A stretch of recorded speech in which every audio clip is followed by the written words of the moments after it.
Atlassian's no longer a startup. How do you maintain the momentum of the startup in a company that's now quite large? When I think about startups, I like to differentiate between size and feel. Atlassian is now 3,000 people. We still feel like a startup. Every time we've looked to scale the organization, we look at the things that create uniqueness, create that vibe, that mojo, the spirit and intent of how we work, and we nurture them. And we look at the things that will cause bureaucracy, the slowing down, the lethargic decision making, the poor engagement, and we actively do work to stop them creeping into our business. And what are those things that nurture young people or new people? What are the innovative things, if you like? There's a couple of things that I think give a huge amount of energy to the Atlassian experience.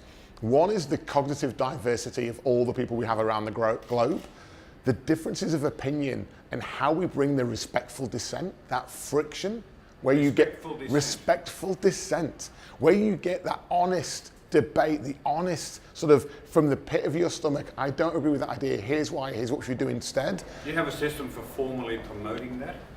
You can't formally promote behaviors, right? Behaviors are things that you can recognize and you can support people in delivering them.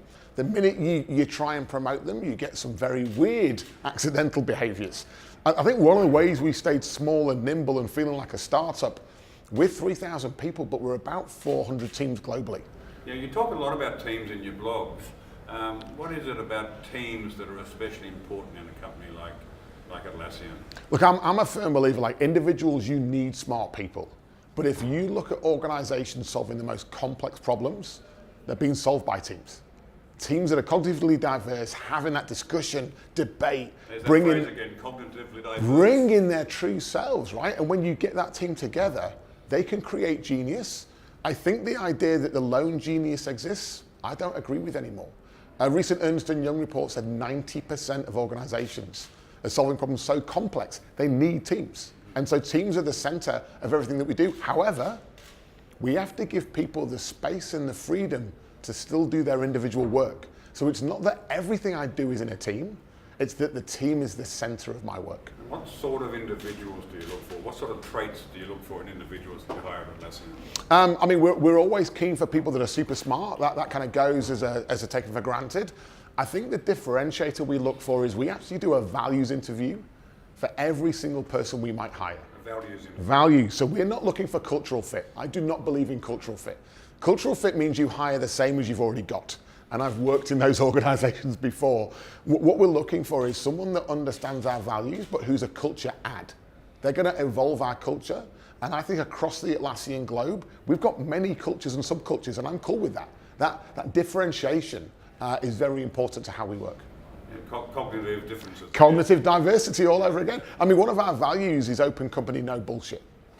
Okay, we want people that bring their true selves to work, but are willing to be open not just to being right and sharing their ideas, but open to being wrong. So how old is Atlassian now? In theory, we're 16 years old. And I say in theory because I've been there for 6 years and it feels like 70 and it feels like none. It's this weird combination that we've changed so much so quickly. I feel like I've been there forever, but it feels fresh every day as well. And where do you think Atlassian will be in 10 years' time? I honestly have absolutely no idea. And that's a good thing. I think one of the things we do well is we take that inherent uncertainty, the complexity, the ambiguity that just exists in the world, and we embrace it. Like, don't fight it. Don't put this cloak of certainty on the work that you do. Embrace that change and help take your customers on that mission. And so for us, a good percentage of the time, we're building products today for the future. We're not building the things you think you want today. We're building the things we think you'll need in the future so we can help lead you there. Dom, thanks for talking with us today. Thank you very much.